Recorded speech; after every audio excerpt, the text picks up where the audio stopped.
Las espondiloartritis son un conjunto de enfermedades en el cual comparten diversas características, tanto clínicas, genéticas y laboratoriales, ¿no? La característica principal, como su nombre lo dice, es el compromiso axial y predominantemente el compromiso de las articulaciones sacroiliacas. Puede haber componente también sistémico, compromiso ocular, por ejemplo, uveitis, sobre todo el tipo de uveitis anterior aguda, y el patrón de compromiso articular también característico de este grupo de enfermedades, que es una oligoartritis asimétrica. Estas entidades son las que están asociadas a la espondiloartritis, como ustedes están viendo, artritis anquilosante, artritis reactiva, artritis psoriásica, artritis relacionada a enfermedad inflamatoria intestinal y una variante de la espondilitis anquilosante, que es la forma juvenil.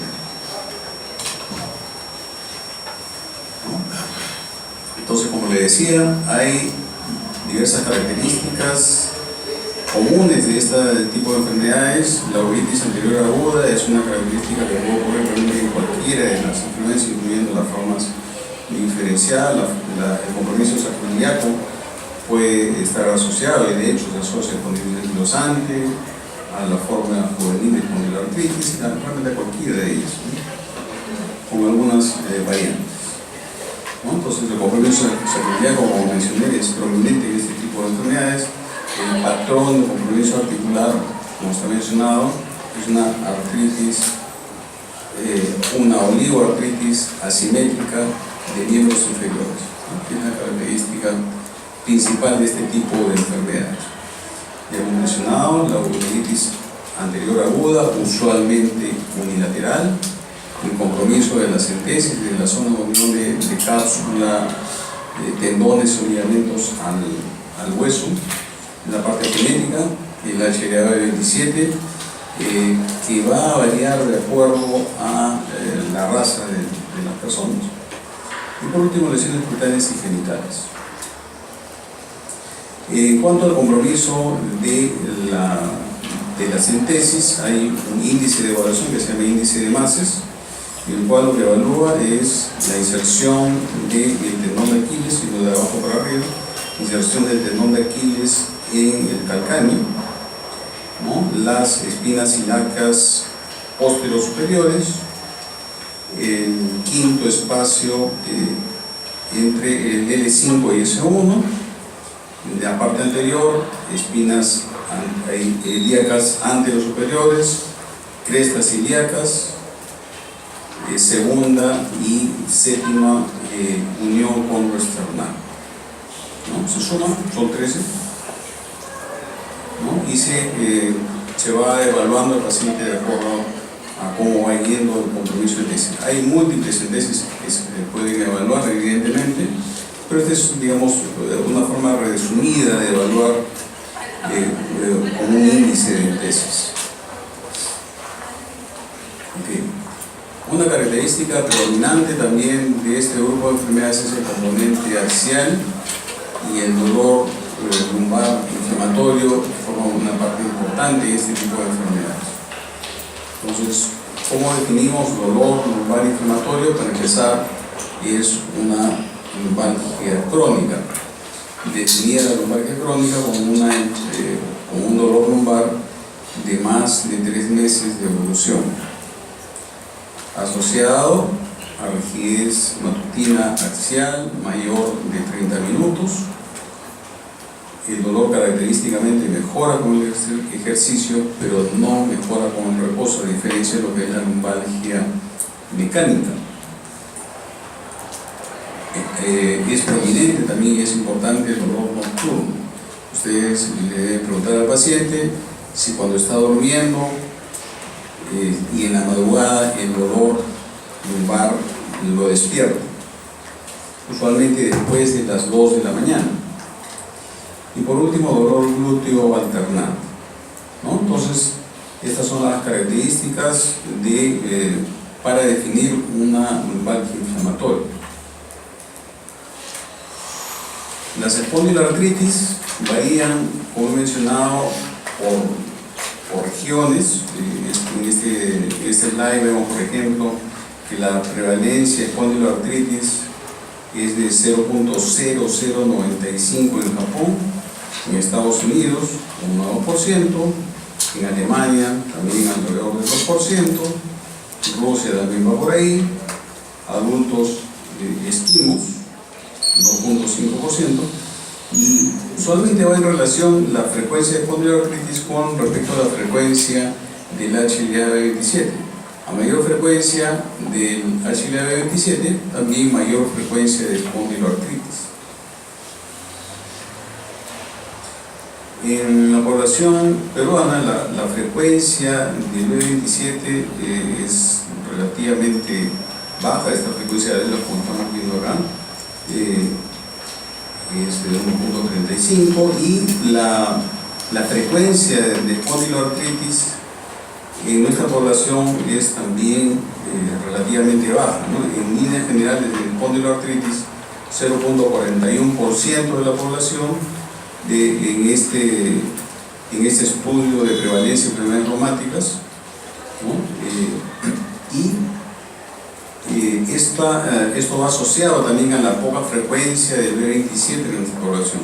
Más o menos alrededor del 30% de la población en el Perú tiene HLA-B27 positivo, a diferencia, por ejemplo, en Europa occidental, que está alrededor del 90% de los pacientes.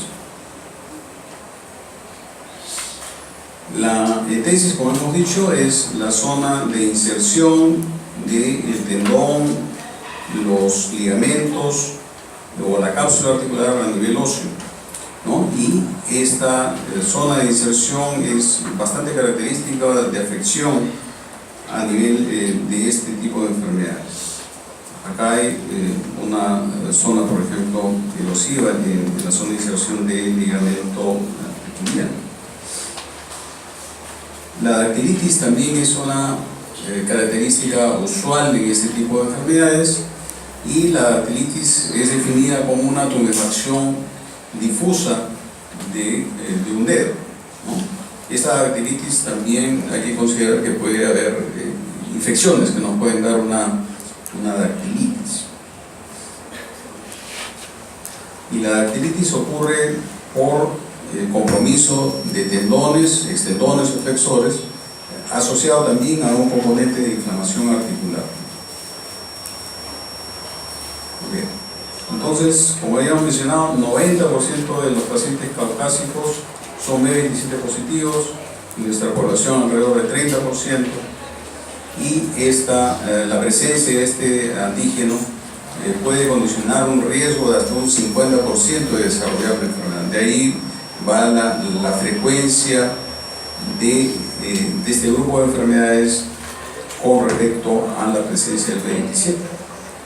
Y hay algunos subtipos de B27 que no están asociados a la enfermedad. Por ejemplo, el B27.02, que es más frecuente a nivel de población de África. Y por lo tanto, por ejemplo, en África casi no se ve espondiloartritis, mucho menos espondilitis anquilosante. El B27 se asocia con mayor frecuencia a espondilitis anquilosante, pero también se puede asociar a otras formas de espondiloartritis, artritis psoriásica, por ejemplo, ¿no? Alrededor del 50% en los pacientes que tienen compromiso axial, pacientes que tienen solamente como característica de este tipo de enfermedades la uveitis anterior aguda sin ninguna manifestación articular, hasta un 50%, y pacientes que tienen insuficiencia aórtica por lesión de la raíz de la aorta, o sea, no por compromiso valvular, sino por dilatación de raíz, que es lo que ocurre justamente en estas enfermedades, se puede asociar hasta un 80%.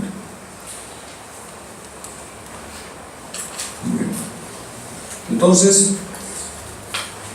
las espondiloartritis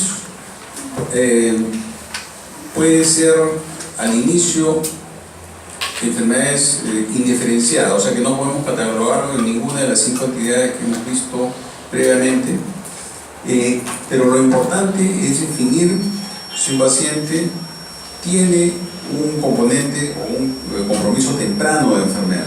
Entonces, hay diversos criterios que han sido desarrollados para evaluar este tipo de enfermedades y hacer un diagnóstico más temprano, sobre todo de espondilitis anquilosante, ¿no? Teniendo en cuenta que la espondilitis anquilosante puede haber un retraso en el diagnóstico como de 5 años, desde el inicio de síntomas hasta el diagnóstico de enfermedad.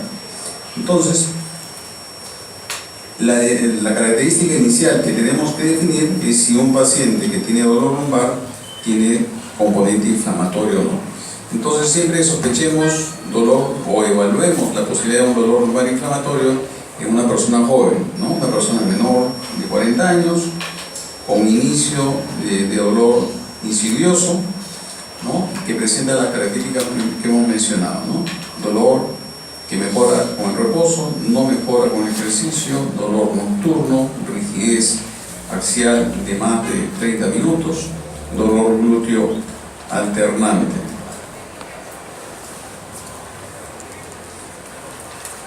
Si un paciente también tiene además sinovitis asimétrica, predominantemente de extremidades inferiores, como he mencionado, con algunas características de enfermedad axial, también se puede catalogar como una espondiloartritis. Los criterios de clasificación actual para evaluar espondiloartritis axial o periférica incluye esta clasificación de LASAS, el cual es muy importante la evaluación de sacroiliitis por imágenes, ya sea resonancia magnética o por radiología, pero la resonancia magnética actualmente juega un papel muy importante en el diagnóstico temprano de este tipo de enfermedades. Entonces, un paciente que tenga dolor lumbar de más de 3 meses, menos de 45 años de edad, con compromiso de sacroiliitis por imágenes, ya sea resonancia o radiológica, o que tenga B27 y que tenga algunas características como lo que ya hemos mencionado, dolor lumbar inflamatorio, artritis, sobre todo en los miembros inferiores, compromiso de tesis, uveitis, arteritis, psoriasis, enfermedad inflamatoria intestinal, buena respuesta a antiinflamatorios, también es un punto a considerar. Hay lo que se llama la prueba terapéutica, ¿no? En este caso, la prueba terapéutica con antiinflamatorios también puede ayudar a hacer un diagnóstico temprano de este tipo de enfermedades. ¿Y a qué se refiere con buena respuesta a antiinflamatorios? Que haya una reducción de dolor de más del 50% de la intensidad en el lapso de una semana o menos. Entonces, a eso se refiere como buena respuesta a AINES, ¿no? Es diferente, por ejemplo, un paciente que tiene un dolor lumbar mecánico, no hay una respuesta, para empezar, rápida, y también el grado de mejoría también es menor. Entonces, la respuesta adecuada, buena respuesta a antiinflamatorios también es una característica a considerar. Historia familiar, siempre preguntemos a un paciente que sospechemos este tipo de enfermedades, si también hay familiares con esta enfermedad, ¿no? Habíamos mencionado que la carga genética del B27 juega un papel importante, hasta un 50% puede ser explicado como habíamos mencionado.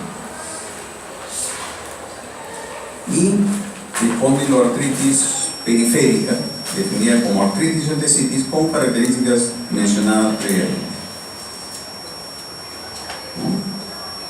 O hay una combinación de ambos, ¿no? Puede haber compromiso axial y periférico, o sea, hay pacientes que tienen espondiloartritis con compromiso axial predominante y pacientes con espondiloartritis con compromiso periférico predominante, como por ejemplo un paciente con artritis reactiva.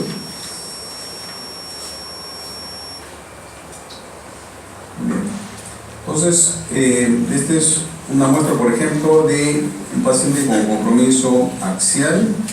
¿Qué es lo que llama la atención acá? Lo primero que llama la atención en esta radiografía es la disminución de la concavidad anterior del cuerpo vertebral, ¿no? Lo que se llama la cuadratura vertebral, ¿no? Entonces, eso tenemos que evaluarlo en la tercera y la cuarta vértebra lumbar, ¿no? Entonces, normalmente tenemos todos, si ustedes se fijan acá, a nivel de la segunda vértebra lumbar, vemos que hay una concavidad anterior, pero acá esa concavidad claramente se pierde. Adicionalmente acá vemos como una pequeña puntita, como que se va adelante, como que se va hacia arriba, no sé si lo llegan a notar, ¿no? Acá, y se ve una zona más densa a este nivel, ¿no? Y cuando se hace el estudio de resonancia, esta es la cuarta vértebra, acá justo coincide con una zona de hiperseñal, ¿no? A nivel del ángulo anterior del cuerpo vertebral de la cuarta vértebra. Entonces acá ya se está formando también un sindesmofito, acá de la misma manera.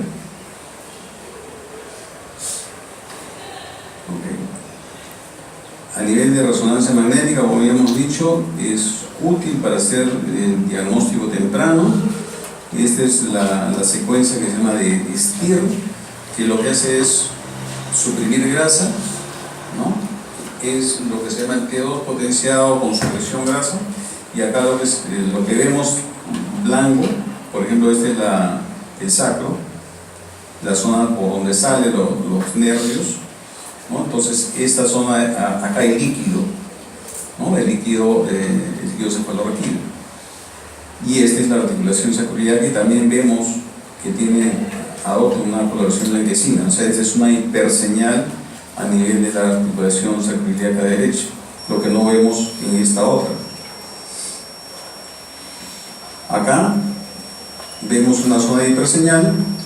En esta secuencia es la T1, acá vemos la grasa, que es la zona blanca, ¿no? Y vemos que hay una correspondencia, ¿no? Acá se ve blanco y acá se ve oscuro. ¿Okay? Entonces, una muestra clara, ¿no? De que hay una zona de hiperseñal, o sea, hay una zona inflamatoria central. De la misma manera, ¿no? Pero adicionalmente, acá vemos la membrana sinovial, que también hay un aumento de señal que se resalta con el contraste que es la dolina. Entonces puede ser útil también adicionalmente solicitar, ¿no? Estudio de resonancia magnética con contraste. Acá de la misma manera, ¿no? Vemos cómo hay una mayor captación de la membrana sinovial de las sacroiliacas. Y este es lo que se llama el signo de Romanus, que es esto nuevamente, esta es una secuencia de STIR. Cuando vemos que el líquido cefalorraquídeo blanco, la zona de la grasa se ve negra, entonces esto es la secuencia de STIR, ¿no? ¿Okay? Entonces ya acá vemos en el ángulo posterior de esta vértebra una zona de hiperseñal. ¿Okay?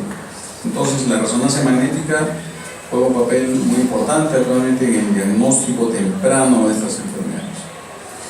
Okay. Entonces, la espondilitis anquilosante es la enfermedad sin duda más característica, ¿no? Se presenta como en muchas de estas enfermedades en personas jóvenes. La edad de presentación usual entre los 20 y los 30 años es más frecuente definitivamente en varones, puede llegar en algunas poblaciones hasta 5 o 6 veces más que las mujeres, y sin duda por la presencia de B27 es más frecuente en caucásicos. Ya hemos mencionado el dolor lumbar inflamatorio, es la característica más importante. El compromiso sacroiliaco también es importante. El dolor sacroiliaco usualmente el paciente lo refiere como dolor a nivel glúteo. ¿Qué es lo que le refiere usualmente el paciente? Que está sentado y no puede permanecer sentado en una sola posición, tiene que estar cambiando de posición justamente por el dolor en esa zona. la evaluación de compromiso sacroiliaco desde el punto de vista de examen físico, hay diferentes maniobras que se pueden evaluar, vamos a ver algunas, pero la evaluación de movilidad axial es importante, es de hecho la más importante, y para esto se hace la prueba, el test de Schober. La expansión torácica, ¿cómo se evalúa? Tomamos un centímetro, definimos el cuarto espacio intercostal anterior, se envuelve al paciente con el centímetro, se le pide al paciente que haga una inspiración profunda, inspiración máxima, después se le pide que haga una expiración máxima y ahí le tomamos la primera medida. Hace una expiración máxima y ahí le toman, que aguante la respiración y le volvemos a pedir que haga una nueva inspiración máxima. Hace nuevamente la inspiración y vemos cuántos centímetros se desplaza la cinta métrica, ¿no? Y lo normal debe ser 3 centímetros a más, ¿no? 3 centímetros mujeres, 3.5 en varones. La prueba de Schober, digamos la prueba original, lo que se hace es palpar las espinas ilíacas posterior-superiores, se traza una línea hacia el centro, se hace una marca y después se mide hacia arriba 10 centímetros. Se le pide al paciente que haga una flexión anterior de la columna, ¿no? Y se ve cuántos centímetros, ¿no? de diferencia entre la medida con el paciente en posición de pie y con la posición en flexión de la columna. El valor debe ser más de 3 centímetros. Hay otra forma que es evaluando las crestas ilíacas. Se hace un trazado igual hasta la línea media, ¿no? Y se mide 5 centímetros hacia abajo y 10 centímetros hacia arriba, o sea, 15 centímetros en total. Y nuevamente se le pide al paciente que haga la flexión de la columna. Con esa variación, lo normal debe ser 4 centímetros o más. La distancia de dedo-suelo fundamentalmente es para evaluar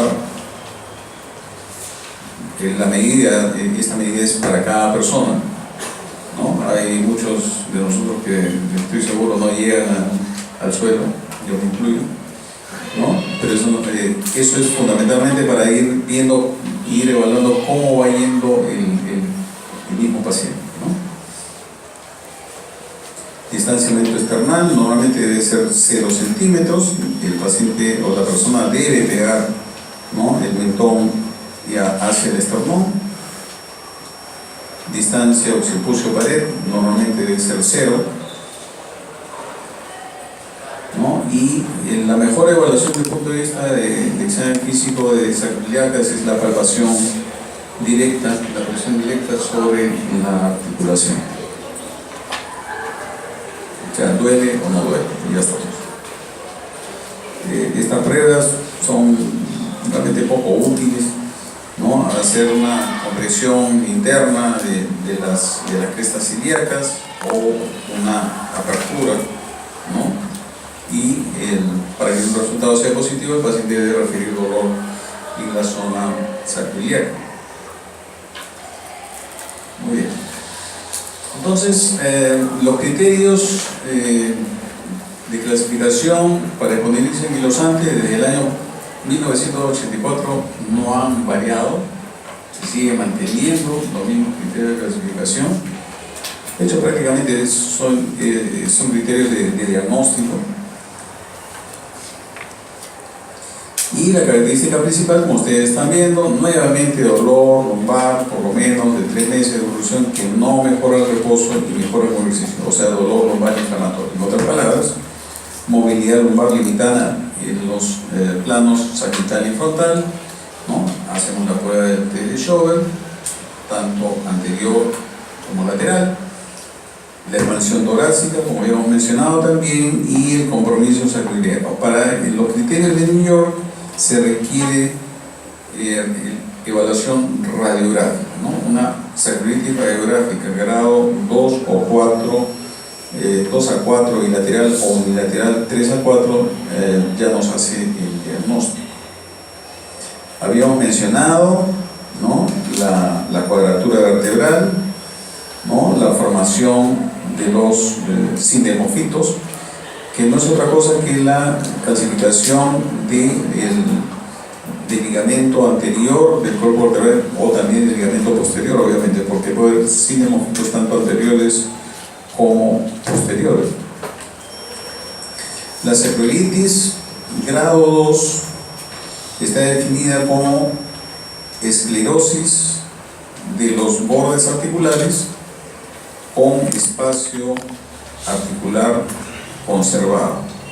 Y la sacroilitis grado 3 está definido como también esclerosis de los bordes, tanto sacro como ilíaco, con disminución del espacio o erosiones. Por ejemplo, acá vemos una disminución claramente, a diferencia de esta. Acá igual hay una disminución importante, es una sacroilitis grado 3. Acá vemos más claramente las zonas de erosión. Y la grado 4 es cuando ya hay fusión completa de las sacroiliacas. Entonces, una sacroilitis grado 4 bilateral es espondilitis anquilosante o espondilitis anquilosante. Entonces acá vemos claramente, ¿no?, sindemófito, tanto anterior como posterior.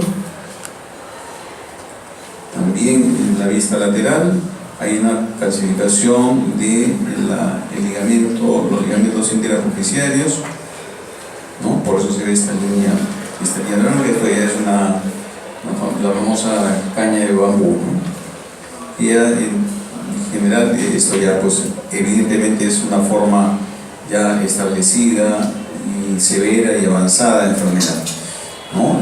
Esto no es lo que debemos de tratar en lo posible, ¿no? Debemos de tratar en lo posible de tener un paciente con estas características, ¿no?, para poder justamente prevenir las complicaciones de esta enfermedad. La tomografía cada vez se usa menos, la resonancia sin duda la ha superado, pero se usaba antes la tomografía en pacientes que teníamos dudas desde el punto de vista radiológico, ¿no? Y esta es una foto clásica de un paciente con espondilitis anquilosante, de cómo fue progresando su enfermedad, y como ustedes ven pues es bastante terrible, ¿no? Este paciente debe tener seguramente compromiso de caderas, ¿no? Si ustedes ven acá, tiene la cadera está flexa, ¿no? Muy bien. Indicador además pronóstico de espondilitis anquilosante, sin duda, y el más importante y el que nunca tenemos que olvidar, es el compromiso de caderas. Un paciente con compromiso de caderas, ¿no?, debemos de considerarlo como una enfermedad de mal pronóstico desde el punto de vista funcional, ¿no?, y por lo tanto debemos de darle un tratamiento más agresivo.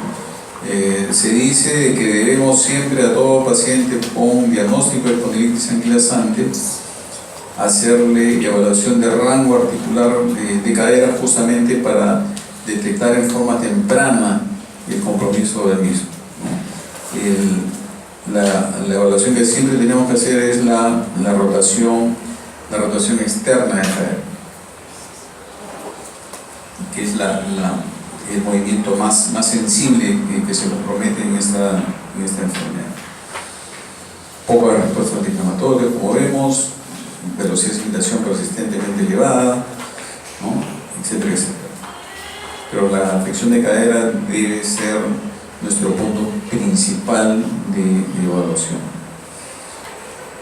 Compromiso extraesquelético, sin duda, Habíamos dicho de que el compromiso ocular es importante, no olvidarnos del patrón de uveitis unilateral anterior aguda, ¿no? Es la forma de compromiso, ¿no? Siempre hay que pedir al oftalmólogo que nos indique exactamente qué tipo de compromiso de uvea presenta el paciente. Compromiso pulmonar también, poco frecuente, pero también se puede ver fibrosis pulmonar apical, y en nuestra población tenemos que tener presente el diagnóstico diferencial, obviamente con tuberculosis. Compromiso cardíaco, habíamos visto en las láminas iniciales que hay dos tipos fundamentalmente. Uno, la insuficiencia aórtica por dilatación de la raíz, no es por compromiso valvular aórtico, sino por dilatación de la raíz de la aorta, que produce una insuficiencia aórtica secundaria. Y la otra, el bloqueo aurículo ventricular, que puede ser inclusive hasta el tercer grado. Compromiso renal, más frecuentemente asociado a amiloidosis renal, pero también puede haber compromisos primarios como una glomerulonefritis por depósito de IgA, o sea, nefropatía por IgA, y ocasionalmente puede haber una glomerulonefritis en sangre proliferativa. Pero de lejos, la amiloidosis es la causa más frecuente e importante de compromiso renal en estos pacientes.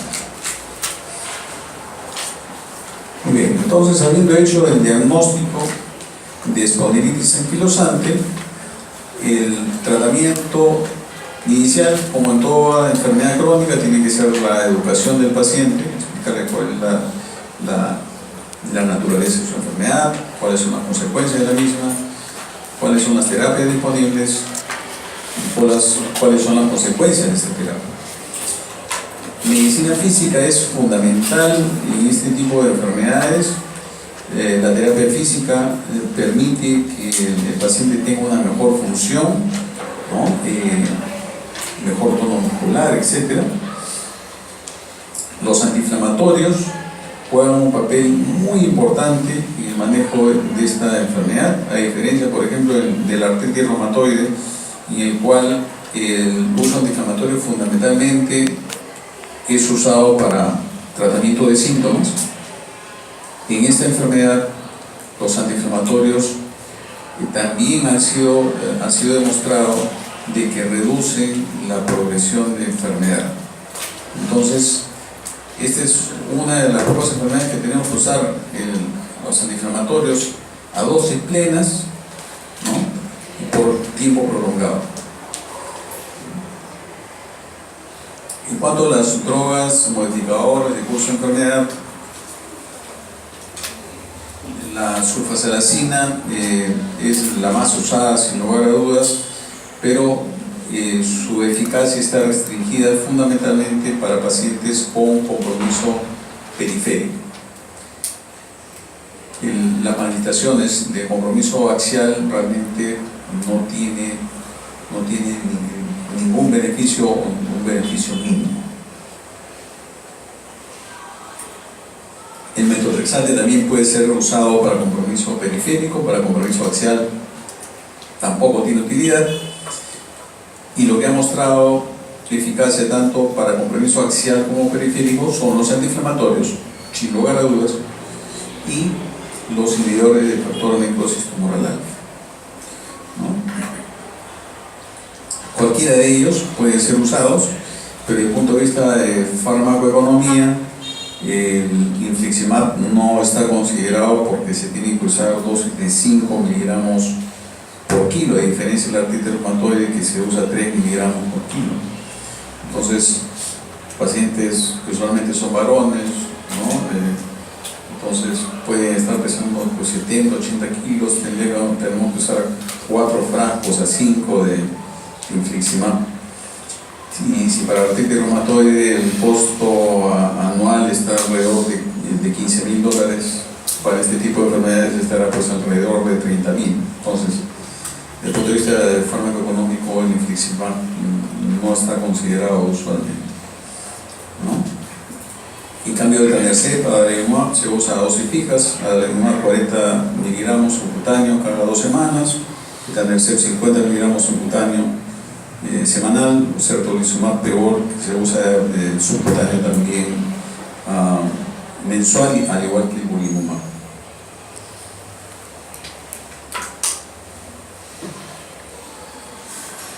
De hecho, hay estudios recientes que muestran que la combinación de anti-TNF con antiinflamatorio es mejor que la terapia sola, ¿no? Entonces, de hecho, este tipo de tratamientos, inclusive en pacientes con ya enfermedad establecida, como una cerebritis grado 4, la mejoría funcional es seguro importante.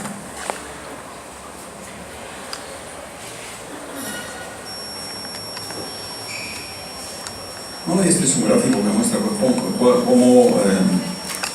cuál es la eficacia de los antiinflamatorios en espondilitis anquilosante comparado con un dolor axial mecánico, ¿no? Claramente, pues, que en espondilitis anquilosante la respuesta es sin duda mucho mejor. Artritis reactiva se define como una artritis que ocurre posterior a la exposición a un agente infeccioso, ¿no? La artritis reactiva usualmente, desde el punto de vista de los microorganismos que condicionan esta enfermedad, están relacionados a infecciones del tracto genitourinario o gastrointestinal, ¿no? Fundamentalmente son los más frecuentes. Sin embargo, se ha reportado artritis reactiva con lo que ustedes quieran, ¿no? Pero de hecho estos son los más frecuentes, ¿no? Esta es una enfermedad, al igual que la espondilitis anquilosante, de personas jóvenes.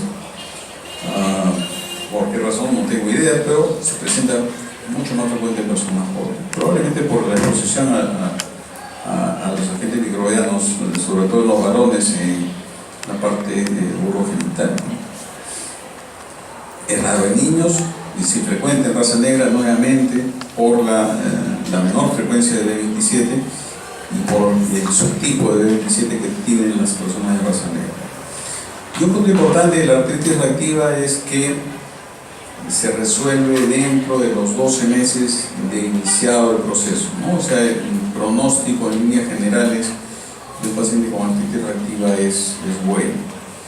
El compromiso articular es, como ya se ha mencionado, puede ser mono o puede ser oligoarticular y usualmente de miembros inferiores.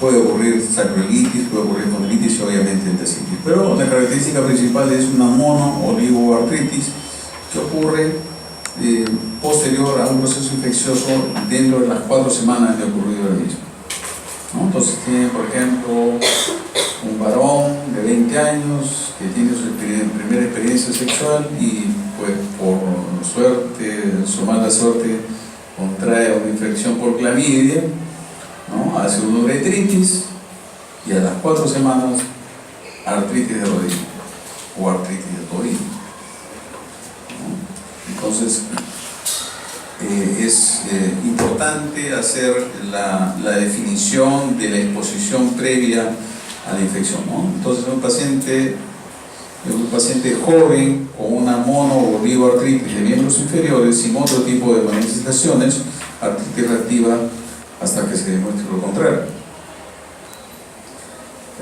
Este es un término que la verdad es que ya no tiene mayor uso, sin embargo sirve para considerar las manifestaciones clínicas que se asocian a un paciente que tiene este tipo de enfermedad, ¿no? O sea, un cuadro de artritis asociados a uretritis, conjuntivitis y ocasionalmente compromiso cutáneo, ya sea balanitis isnada o queratodermia plenorrágica.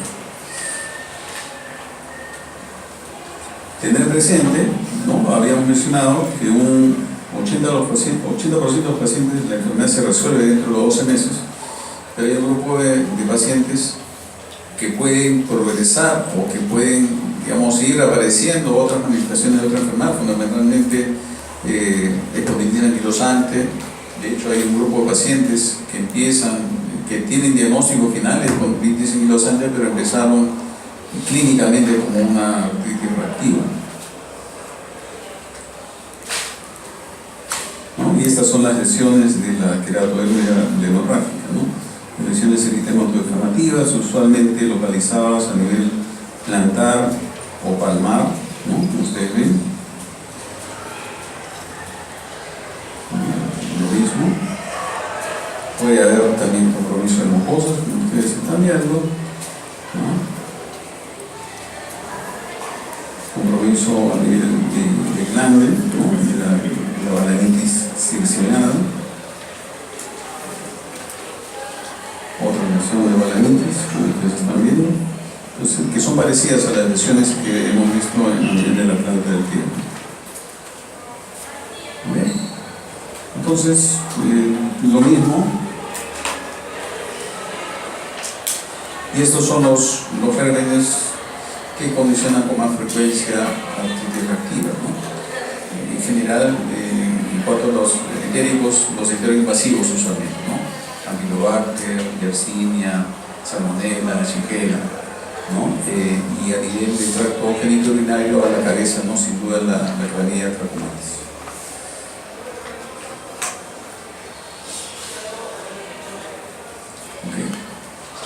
Todo paciente con cuadro clínico sospechoso de artritis reactiva, también sospechemos infección concomitante con HIV.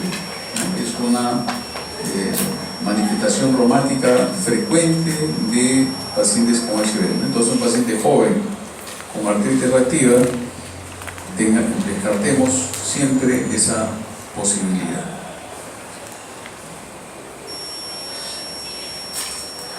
Puede haber también compromiso axial, como estamos viendo acá, un posible conflicto.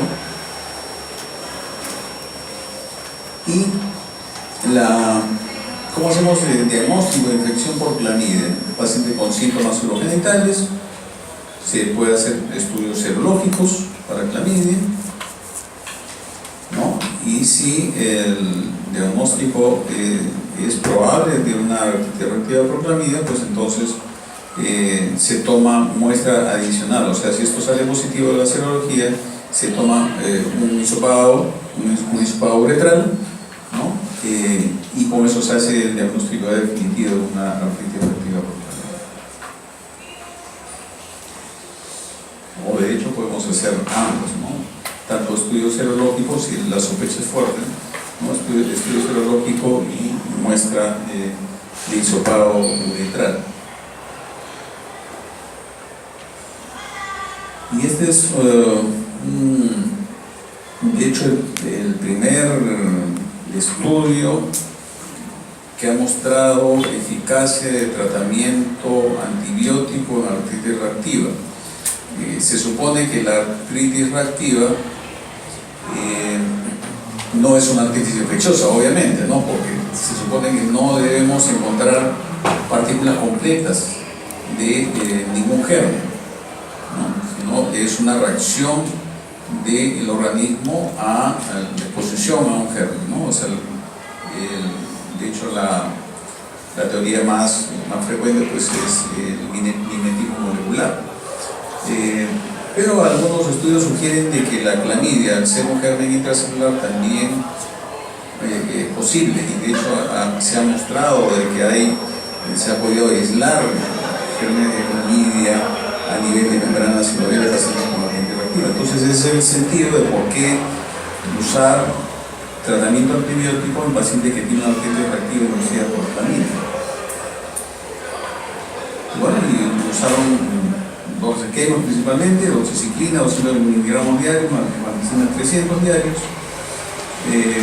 o acitromicina 500 miligramos por 5 días, y luego 500 veces por semana, más rifampicina o placebo. 6 meses de tratamiento, y lo que se vio es que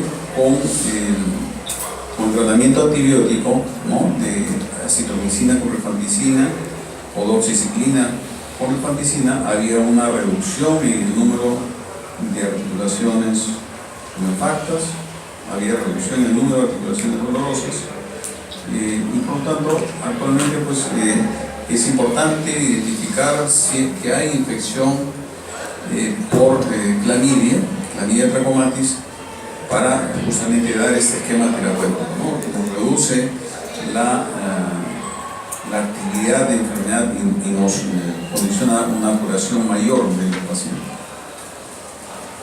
Artritis psoriásica, más o menos parecido. La diferencia obviamente es la presencia de la psoriasis. Puede ocurrir previo al compromiso cutáneo, pero también puede ocurrir concomitante o posterior. Pero lo usual, 80-90% de veces ocurre previo al compromiso cutáneo, ¿no? Hay diferentes formas de presentación: la forma oligoarticular, asimétrica, la forma poliarticular, la forma mutilante, que es la menos frecuente felizmente, la forma espondilítica y la forma de compromiso interfalágica distal. ¿Qué es lo que se ha visto? Actualmente se define pues de que la forma más frecuente de compromiso en la artritis psoriásica es la forma poliarticular, y esta es una enfermedad que puede ser de hecho severa, ¿no? De manera similar a la artritis reumatoide, hay una mayor mortalidad en esta enfermedad. La mortalidad fundamentalmente es de origen cardiovascular. Es frecuente la presencia de hipertensión, diabetes, ¿no? Infarto agudo de miocardio, ¿no? Por lo tanto, este tipo de pacientes tienen definitivamente un